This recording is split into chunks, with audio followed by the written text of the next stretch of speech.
I'm Adam, 31, and I've always been the reliable one in the family. The oldest cousin, the one who made it out.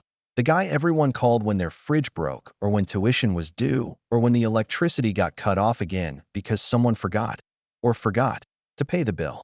I never minded helping at first. I grew up watching my mom cry over empty cupboards and final notice letters. So once I got a decent job in tech and moved out of our tiny New Jersey apartment, I swore I'd never let my family go through that again. I sent money home every month. Rent for my uncle's house, groceries for my mom, school fees for my cousin Mia. Quietly. No announcements. No demands. Just wires and transfers and Venmos with vague labels like for dinner or for the kids. It was just easier that way. Cleaner. Less drama. I wasn't looking for applause. I just wanted them safe and okay. Or maybe, deep down, I hoped that by keeping them afloat, they'd finally see me as something more than just the awkward kid who used to hide in the library and stammer through sentences. I never fit in with my family's loud, chaotic rhythm. They were all fast talkers, faster laughers. I was the one who liked spreadsheets and silence. But money? Money got their attention. The thing is, when you're always the one bailing people out, they start treating your help like a subscription. Not a sacrifice, just a service. A utility. And that shift, when gratitude turns into expectation, you don't always notice it happening. Not right away. You just wake up one day and realize no one says thank you anymore.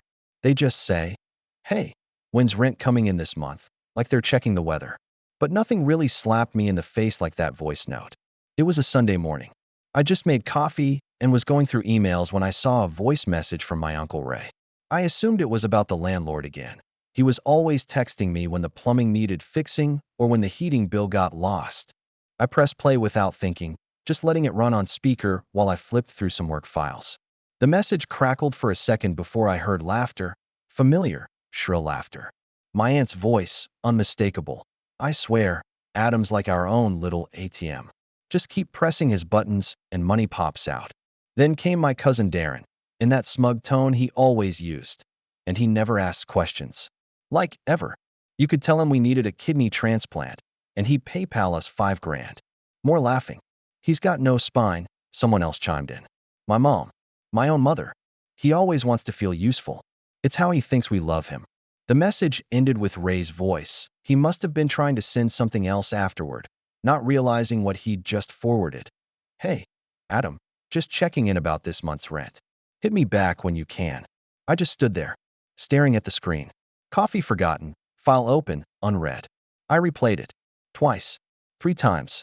Like maybe I'd misheard. Maybe they were talking about someone else. But no, that was my name. My role. The silent donor. The joke. The thing is, I didn't feel angry. Not at first. Not even betrayed. Just hollow. Like the bottom dropped out of something I'd spent years carefully stacking. It was one thing to feel unseen. It was another to find out they saw me perfectly and still didn't care. I didn't reply to the message. I didn't text anyone. For the first time in years, I went completely quiet. The next day, I went for a long walk after work. I kept trying to justify it. Maybe they were just venting. Maybe they didn't mean it. Families joke around, right? But it wasn't just a joke. It was layered. A shared understanding. A group of people who had come to rely on my silence and mock it behind my back. That week, the requests kept rolling in like usual. Aunt Marcy needed help with a credit card bill just this once. Darren's car broke down, again, and he was stranded. My mom called to say she was worried about the lights flickering in her apartment. I told them I'd look into it. I sent no money. I made no promises. I just waited. That Friday, I drove to the landlord's office in person. I'd been wiring money to them for Uncle Ray's house for over 3 years now. They greeted me like I was family. Back again, the lady at the desk said with a smile. I nodded. Actually, I came to cancel the payment authorization. I won't be covering that rent anymore. Her smile faltered. Should I let them know? She asked. I shook my head. No, let the notices do that. I didn't stop there. Every standing payment, every quiet automatic withdrawal I'd set up for my family's utilities and groceries, I canceled them all. One by one. Some part of me hoped they wouldn't even notice. That they'd scramble for a bit and then figure it out. But I knew them. They wouldn't scramble. They'd panic. Because not one of them had ever planned for the day the free ride might end. It took exactly 10 days. On a Monday afternoon, I got a call from Uncle Ray. 3 missed calls, actually. Then a voicemail that started calm and quickly escalated into frantic. Hey, Adam, just saw the notice taped to the door. What's going on, man? You forgot the payment this month or something. Call me back, okay? This isn't funny. The kids are scared. I didn't call back. Then came my mom's texts. The fridge is empty. Are you okay? Is something wrong with your card? I stared at the screen. Thought about how she laughed in that recording. How she said I only felt loved when I gave. I typed, then deleted. Then typed again. I think you were right. I didn't hear from them the next day. Or the day after. Just silence. The kind of silence that stretches and grows teeth. I kept waiting for someone to admit something. To say, I'm sorry. But nothing came. Until Thursday night. That's when Mia, my younger cousin, the only one I still sort of trusted, called me in tears. She didn't know what was going on, but her parents were fighting and the landlord had come by with a clipboard. Are we getting kicked out? She whispered. I didn't know what to say. My hands were shaking. I told her to hang tight, that I'd call her back. But I didn't. I just sat there on the floor of my apartment, staring at the blank wall, remembering every birthday card I never got, every phone call they never returned unless it was about money, every dinner I wasn't invited to because I was too busy with work anyway. That night, I made a choice. And that choice is when everything started unraveling. I didn't sleep much that night. I just kept turning everything over in my head. Mia's voice kept replaying, shaky, scared, too young to understand the mess her parents had created. And that was the hardest part.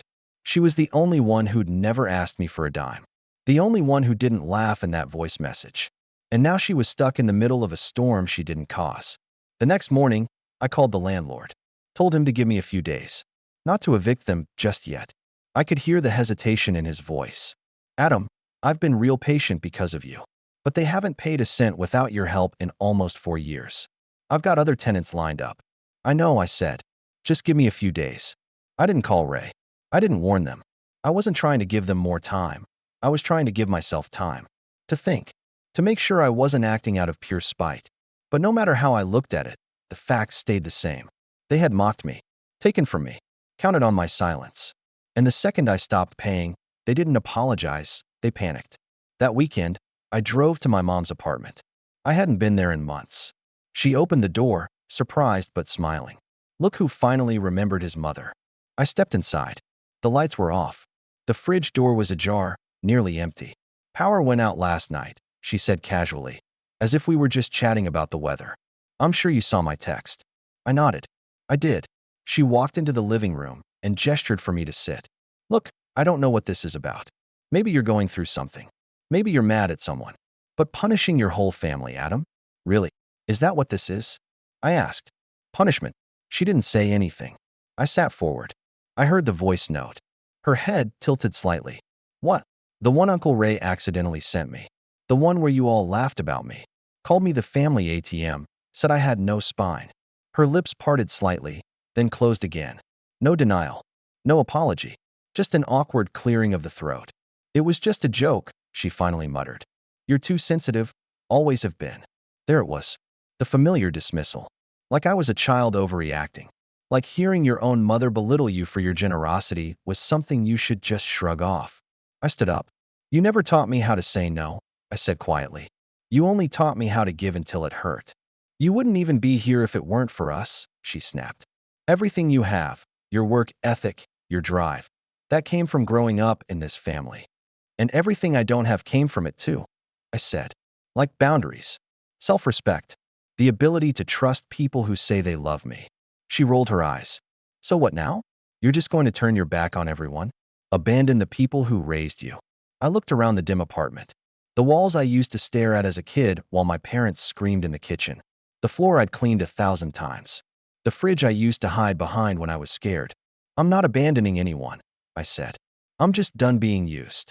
Before she could respond, I walked out. I didn't go home after that. I drove, aimlessly, just letting the city pass by in blurry streaks. I ended up in front of a cafe I used to go to in college, back when I had dreams that didn't involve spreadsheets or covering someone else's overdue bill. I sat outside with a cheap cup of coffee, thinking about Mia, wondering if it was fair to let her suffer because of her parents' choices.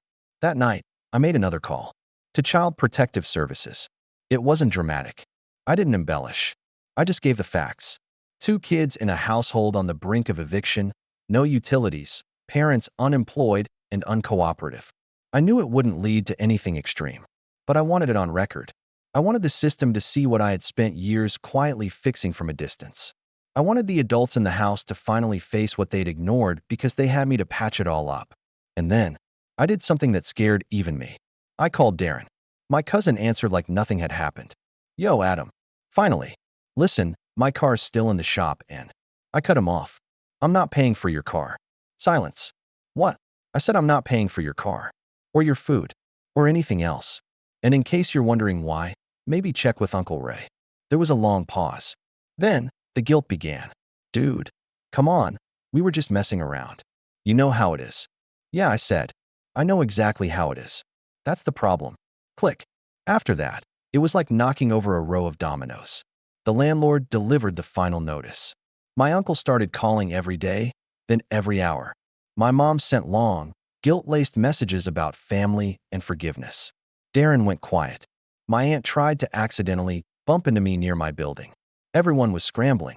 For the first time, they couldn't lean on me. And then, just as the eviction date loomed, I got another call. This one wasn't from any of them. It was from Mia. And what she said changed everything. Mia's voice was thin, scared, almost shaking. Adam, she whispered. I didn't know who else to call. I was on my way home when the call came through. I pulled over without thinking. What's going on? She hesitated.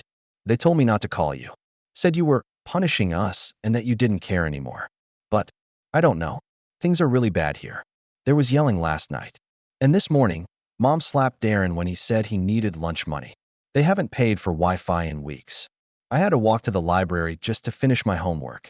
I felt like someone had poured ice water down my spine. Where are you now? In the hallway. I didn't want them to hear me. How long have they been like this? I asked, trying to keep my voice steady. She sniffled. Since the notice came. Everyone's angry all the time. They keep blaming each other. But I know they're just scared. I am too. I closed my eyes. I hadn't wanted this. Not really. I hadn't meant for the whole house to collapse. I just wanted to be treated like a human being, not a resource. I wanted someone, anyone, to admit they'd used me. But I never wanted Mia caught in the crossfire. Okay, I said. Listen to me. You did the right thing calling me. Just stay calm. I'll take care of it. She didn't ask what that meant. She just said, thank you, in the softest voice.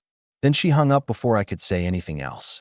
I sat in my car for a long time after that, watching people walk by, thinking about how my life had become this strange, tangled knot of guilt, duty, and resentment. How the one person in that house who hadn't asked me for anything was the only one I actually wanted to help. The next day, I met with a lawyer. Her name was Michelle, and she'd been recommended by a coworker who'd gone through a messy guardianship battle. I told her everything.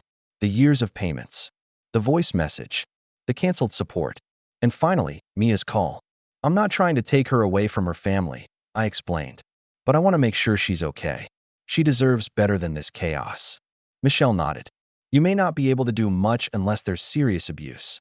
But if you can prove that her environment is unsafe, especially with an eviction looming, the court may consider temporary guardianship or place her with another relative. And what if I wanted her to live with me? Not forever, just until they get their act together. Michelle looked at me carefully. You'd need to be ready. School transfers, new routines, a home inspection. It's not a small thing. But if you're serious, we can start the process. I nodded. Start it. That night, I got another call. This time from Uncle Ray. I didn't answer. Then another from Aunt Marcy. Then my mom. Finally, a long, frantic text from Darren. Adam, we're about to get kicked out, and you're running around playing savior with Mia? You think that makes you a hero? You're just trying to turn her against us. You always were a pathetic little suck-up. I stared at the message. My hand didn't shake this time. I didn't reply. Instead, I started gathering paperwork, receipts, wire transfer histories, screenshots of text requests, photos Mia had quietly sent me of their darkened apartment. I even saved the voice message. Michelle said it could help establish a pattern of neglect masked by dependency. Over the next few days, my family's desperation turned from denial to rage. My mom tried the tearful apology route. We were just joking, sweetie. We didn't mean any of it. But the words rang hollow. You can't unring a bell. And I wasn't the same person anymore. On Friday, The eviction finally happened. Ray called me again that morning, this time sounding broken. Adam, please, just one more month. Just until we get back on our feet. I could hear chaos behind him, children crying, someone shouting. I said nothing, not out of cruelty, but because I'd already said everything I needed to. Later that night, Mia called again. She was at a friend's house, staying the weekend with a girl from school whose parents had taken her in temporarily. She sounded calmer. They think you're trying to steal me, she said. I'm not, I told her. But I want you somewhere safe. Somewhere you don't have to hide in hallways. There was a pause. Then a quiet, almost inaudible, okay. That weekend, I filed the paperwork for temporary guardianship. Michelle said it wouldn't be fast. There would be evaluations, hearings, pushback from the family. But we had a case. And for the first time in a long time, I felt like I was fighting for something that mattered. Not just writing checks to stop the bleeding, but standing up for someone who deserved better. The next week was a blur. I kept my head down, went to work, ignored the storm of calls and texts. But then came the real twist. A letter, mailed to my apartment. No return address. Inside was a folded piece of notebook paper, written in shaky cursive. It was from my grandmother, my dad's mom, the one person in the family I hadn't spoken to in years. She never asked me for anything, never praised me either. She mostly stayed out of everything. But her letter changed the game. It read, Adam, I heard what happened. I heard what they said about you. I stayed quiet for too long, but not this time. I need to tell you something about the house. About who's really entitled to it. About why your uncle has never paid rent in the first place. Call me. I sat on the edge of my bed, rereading that sentence over and over. There was something about the house. Something I didn't know. Something they'd all kept from me while taking my money for years. And that's when everything started unraveling for real. I called my grandmother that same evening. Her voice on the line was raspy and slow, but firm in a way I hadn't heard in years. I didn't want to get involved, she said, but I can't watch them do this to you anymore. I didn't interrupt. I let her speak. You've been paying rent on a house they don't even own, she continued. That house was left to your father and Ray equally after your grandfather passed. But years ago, your father gave up his share, said he didn't want the headache. Your uncle offered to take care of it, and your dad was only too happy to be rid of the responsibility. I blinked. So Ray owns it. Not exactly, she said. There's more. When Ray couldn't keep up with the taxes and almost lost the house back in 2010, I stepped in. I paid everything, but I made him sign it over to me temporarily so it couldn't be taken. That title is still in my name. He's just been squatting, really. He never paid it back, never transferred it back. He's been living there like it was his birthright. I was stunned. You still own it. She sighed. Technically. And that means you've been paying rent on a house I own, thinking you were helping him. I didn't know until recently how much you were covering. I thought he was working. I didn't know they were all leeching off you like this. I sat down, trying to process the weight of her words. I'd been paying thousands over the years, for rent, utilities, repairs, on a property that didn't even belong to them. A property they had no legal right to collect rent on. I had been pouring water into a bottomless pit. Do you want the house? She asked softly. What? I'm asking you if you want it. I'm 82. I don't want the stress. You're the only one in this family who's ever worked for anything. If I sign it over, you can decide what happens to it. Kick them out. Fix it. Sell it. I don't care anymore. But I won't let them keep feeding off you. I couldn't speak for a moment. Yes, I finally said. Yes, I want it. 2 weeks later, I was the legal owner of the house. The transfer was quiet, efficient. Michelle helped make sure everything was airtight. I didn't tell anyone. Not yet. Instead, I waited. Let them believe the eviction was just a temporary setback. That I'd eventually come crawling back to help them again. I let them stew in their silence. Their resentment. Their denial. Then I drove by the house. It was empty. The eviction had gone through and the furniture was gone. The windows boarded up. Trash bags spilling over the front lawn. A rotting couch on the curb. That house had once been the center of family gatherings, birthday parties, even my cousin's baby shower. Now it looked like a broken promise. But it was mine. Not because I paid for it, but because I finally stood up and stopped letting people use me. A week later, I met with a social worker regarding Mia. The investigation into her home situation had been taken seriously. Between the eviction, the reported neglect, and the multiple accounts of instability, The caseworker told me there was a strong chance the judge would approve temporary guardianship, possibly more. I want her to stay with me, I said, but only if she wants to. She'll have a say, the woman assured me. But from what she shared, she wants out. She trusts you. Hearing that felt heavier than I expected. I wasn't just severing ties. I was becoming someone's safe place. 2 days before the court hearing, I got a message from my mom. No subject, just one line. We found out what you did. Are you proud of yourself? I didn't reply. I didn't need to. They knew. They finally knew that I wasn't the scared, quiet kid they could guilt into giving. I had taken back my voice, my boundaries. And now, the house. The hearing was short. Mia arrived with her friend's parents, who had been taking care of her since the eviction. She looked nervous, fidgeting with the hem of her sweater, but when she saw me across the room, she smiled. A small, tired smile that said everything.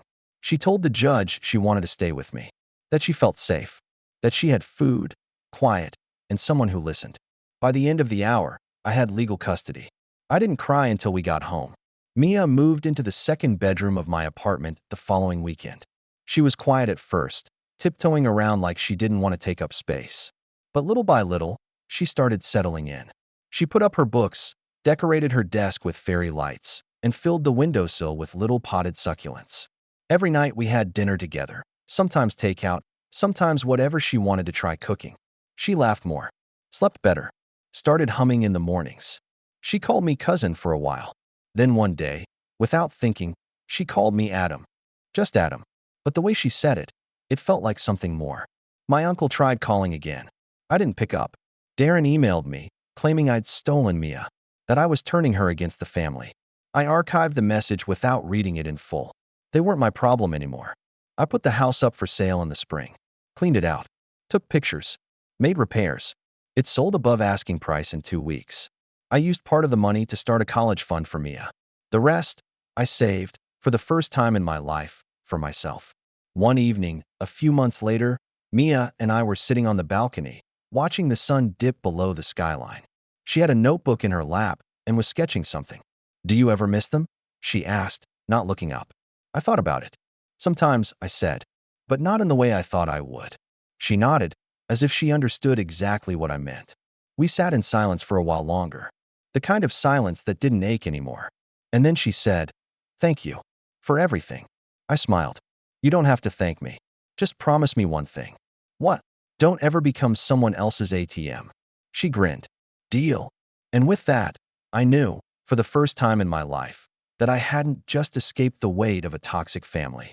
I'd built something better, something real, and I wasn't alone anymore.